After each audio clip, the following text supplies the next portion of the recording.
अतुलितबलधामं हेमशैलाभदेहं धनुज्वनकृशानुं यानिनामग्रगण्यं सकलगुणनिधानं वानराणामधीशं रघुपतिप्रियभक्तं वातजातं नमामि। आकाश में तीव्रतम गति से उड़ता हुआ पुष्पक विमान तीर्थराज प्रयाग के ऊपर पहुंचा। भगवती सीता ने प्रभु के इच्छानुसार त्रिवेणी के पवित्र चरणों में प्रणाम किया। यहाँ से अयोध्या के दर्शन कर तो श्री रघुनंदन भाव विभोर हो गए। उन्होंने सीता सहित पतित पावन अयोध्यापुरी को प्रणाम किया। तदंतर प्रभु के इच्छानुसार पुष्पक त्रिवेणी तट पर उतर पड़ा। वहाँ प्रभु ने जनक दुलारी सीता और लक्ष्मण तथा समस्त बानर भालुओं के साथ अत्यंत प्रसन्न होकर स्नान किया और ब्राह्मणों को पुष्कल दान देकर उन्हें संतुष्ट कर दिया। तदंतर भक्तवत्सल प्रभु ने पवन नंदन को बुलाकर कहा, कपिश श्रेष्ठ, तुम शीघ्र ही अयोध्या जाकर वहाँ कुशल समाचार ले आओ। श्रृंगवेरपुर में जाकर बनवासी निषाद राज गुह से भी मिलकर उसे मेरे सकुशल लौटने का संवाद सुना दो।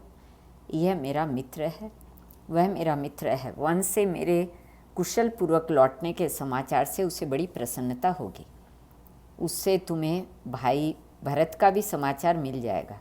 भाई भरत के पास जाकर उनके आरोग्य आदि का समाचार पूछकर वैदेही और लक्ष्मण के सहित मेरे कुशल पूर्वक लौट आने का समाचार उन्हें सुना देना।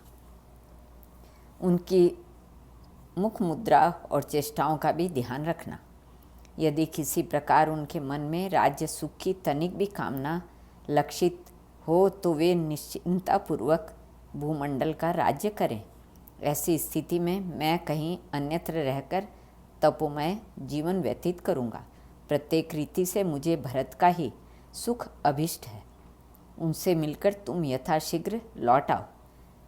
जय श्री राम। हनुमान जी ने प्रभु के चरणों में प्रणाम किया और ब्राह्मण का वेश धारण कर आकाश मार्ग से गरुड़ वेग से उड़ चले। श्रृंगवेर पहुंचकर हनुमान जी ने निषाद राज गुह के से प्रभु का समाचार सुनाया तो उनके हर्ष की सीमा न रही। वे हर्षोल्लासपूर्वक श्री रघुनाथ जी के स्वागत की तैयारी में जुट गए और हनुमान जी अयोध्या के लिए चल पड़े। मार्ग में परशुराम तीर्थ, बालुकिनी नदी, बरूथी, गोमती और भयानक शालव वन के दर्शन करते हुए पवन कुमार ने अयोध्या से 1 कोस की दूरी पर भरत जी के आश्रम को देखा।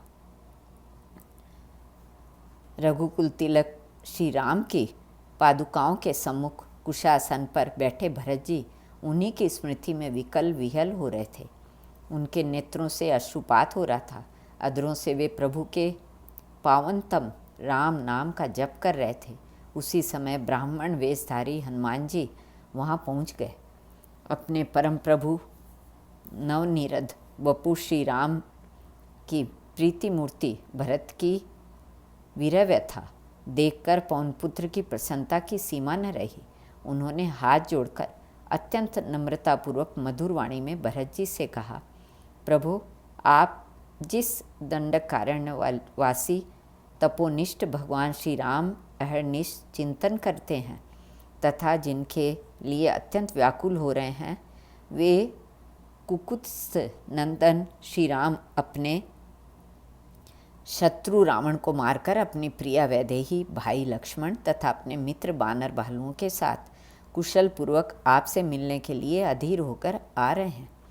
कल पुण्य नक्षत्र के योग में आप उनका दर्शन प्राप्त करेंगे। भगवान श्री राम के कुशल पधारने का संदेश अमृतमय सुखद संदेश भरत जी में जैसे नव जीवन का संचार हो गया। उनके हर्ष की सीमा न थी। उन्होंने आतुरतापूर्वक ब्राह्मण देवता को प्रणाम किया ही था कि हाथ जोड़े हुए पवन कुमार उनके चरणों की ओर झुके।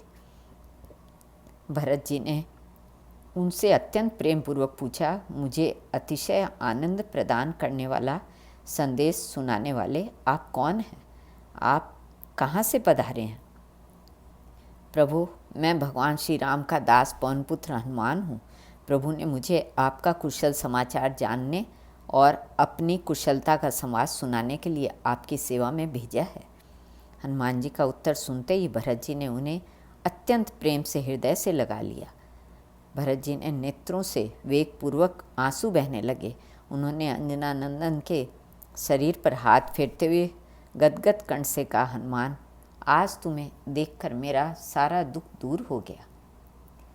पवन कुमार ने प्रेम मूर्ति भरत जी ने पुनः हनुमान जी को गले लगा लिया और पवन कुमार का बार बार आलिंगन कर कह रहे थे। उनके हृदय में आनंद समा नहीं पा रहा था। पवन कुमार ने भरत जी के चरणों में प्रणाम किया और प्रभु श्री राम के समीप पहुंचने के लिए तीव्र गति से चल पड़े। हनुमान जी के अयोध्या के लिए प्रस्थित हो जाने पर श्री रघुनाथ जी पंचमी तिथि को मुनिवर भरद्वाज के आश्रम में पहुँचे और उनका दर्शन कर सीता तथा भाई लक्ष्मण सहित उनके चरणों में प्रणाम किया। इधर हनुमान जी के लौटते ही भरत जी ने हनुमान जी के द्वारा अपने भाई भरत का समाचार सुनकर भातृवत्सल प्रभु श्री राम ने महामुनि के चरणों को प्रणाम किया और भाई भरत के मिलन के लिए आतुर होकर पुष्पक विमान में जा बैठे। विमान वेगपूर्वक उड़ा। इधर हनुमान जी के लौटते ही भरत जी ने यह समाचार गुरु वशिष्ठ एवं माताओं को सुनाया तो उनके हर्ष की सीमा न रही। राज सदन ही नहीं, पूरी अयोध्या में सीता और लक्ष्मण सहित श्री राम के आगमन के संवाद से प्रसन्नता की लहर दौड़ पड़ी। छोटे बड़े सभी अत्यंत उत्साहपूर्वक अपने घरों, द्वारों तथा मार्गों को सजाने लगे। अनेक प्रकार के उज्ज्वल मोतियों, रत्नों की बंधनवारों एवं विचित्र पताकाओं से अवधपुरी सज उठी। गृह गृह, गली गली, राजमार्ग, राज सदन सर्वत्र जैसे आनंद मूर्त रूप होकर नित्य कर रहा था। सर्वत्र हर्ष, सर्वत्र प्रसन्नता, सर्वत्र आनंद, सर्वत्र उल्लास, सर्वत्र प्रभु के दर्शन की उत्कंठा, लालसा। अयोध्या आज तक ऐसी कभी नहीं सजी थी। उसकी शोभा के सम्मुख अमरावती भी लज्जित हो रही थी। बालक, युवा, वृद्ध, स्त्री, पुरुष सभी नवीन एवं आकर्षक वस्त्राभूषणों से सजे थे और सभी प्रभु के स्वागतार्थ, उनके दर्शनार्थ सबसे आगे पहुंच जाना चाहते थे। कहीं बालकों, कहीं युवकों, कहीं वृद्धों, स्त्री पुरुषों समुदाय भगवान श्री राम के दर्शनार्थ मंगल गान करता हुआ चल रहा था। अयोध्या से प्रभु के स्वागतार्थ 1,00,000 घोड़े, 10,000 हाथी और सुनहरी बागडोरों से विभूषित 10 सहस्र रथ आदि अनेक ऐश्वर्यमयी वस्तुओं के साथ लोग चले। प्रभु के दर्शन के लिए पालकी में माताएं, राज सदन की स्त्रियां और शत्रुघ्न के साथ भरत जी सिर पर प्रभु की पादुका को रखकर पैदल ही चले। उस समय भरत जी के मन में हर्ष नहीं समा रहा था। रह रहकर उनके नेत्रों से प्रेम के आंसू छलक रहे थे। नगर के बाहर भरत जी के साथ शत्रुघ्न जी, महर्षि वशिष्ठ, माताएं, राज महिलाएं, समस्त पूर्ववासी अत्यंत आतुरता से प्रभु के आगमन की प्रतीक्षा कर रहे थे कि उन्हें सहसा चंद्रमा के समान कांतिमान और सूर्य के समान तेजस्वी पुष्पक विमान दिखाई दिया। भगवान श्री राम की जय, जगत जननी जानकी की जय, लखन लाल की जय। ये संपूर्ण वायुमंडल गूंज उठा और उसी समय मन की गति से चलने वाला विमान धरती पर उतर गया। सीता, लक्ष्मण एवं अपने समस्त परिकरों से के उतर जाने पर भगवान श्री राम ने पुष्पक को कुबेर के पास चला जाने की आज्ञा दी।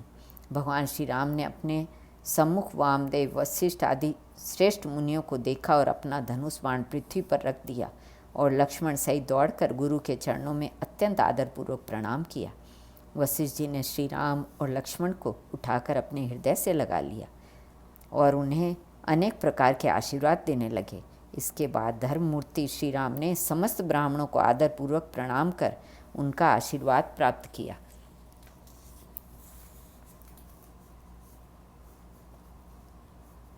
श्री भगवान भरत जी को बार बार उठाने का प्रयत्न कर रहे थे, किंतु भरत जी प्रभु के जन्म जरा मृत्यु विरामदायी दुर्लभतम चरण कमलों को उठाने पर भी नहीं उठ रहे थे।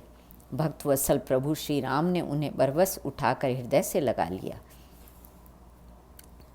श्री राम एवं नवघन श्याम भरत जी भी दोनों जटाजूटधारी, दोनों तपस्वी, दोनों एक दूसरे के प्राणाधिक प्रिय, दीर्घ काल के बाद दोनों प्राण प्रिय भाइयों का मिलन। श्री राम भरत से उनका कुशल संवाद पूछ रहे हैं, पर प्रेमानंद में निमग्न होने के कारण भरत जी का कंठ अवरुद्ध हो गया। वे बोल नहीं पाते, उनकी स्थिति वे ही जानते हैं। बड़ी कठिनाई से भरत जी ने उत्तर दिया, प्रभु आपने मेरी रक्षा कर ली, आपका दर्शन प्राप्त हो गया, बस इससे अब सब आनंद मंगल है। भगवान ने प्रसन्न होकर शत्रुघ्न जी को हृदय लगाया और भरत जी ने भाई लक्ष्मण को अपने वक्ष से सटा लिया। एक और वानर राज सुग्रीव और उनकी पत्नियां युवराज अंगद, लंकेश, विभीषण, उनकी पत्नियां जाम्बान, महेंद्र, द्विविध, नल और नील आदि वानर भालुओं का परिसीम समुदाय, दूसरी ओर कुलगुरु वशिष्ठ, माता कौशल्या, सुमित्रा और कैकेयी तथा अन्य राज महिलाएं, और उनके मध्य भगवान श्री राम और भरत, श्री राम और शत्रुघ्न, लक्ष्मण और भरत तथा सुमित्रा के पुत्र द्वय लक्ष्मण और शत्रुघ्न का परस्पर मिलन, उन चारों भाइयों का अद्भुत प्रेम एवं उनकी पाप ताप नाशक अलौकिक सौंदर्य राशि, उनके समीप हाथ जोड़े चकित एवं पुलकित अंजनानंदन, निश्चय ही वे अत्यंत भाग्यवान हैं जो अपने अंतर हृदय में यह मंगल मूल निधान परम सुखद सुंदरतम ध्यान धारण कर सके। श्री कृष्णार्पण अस्तु।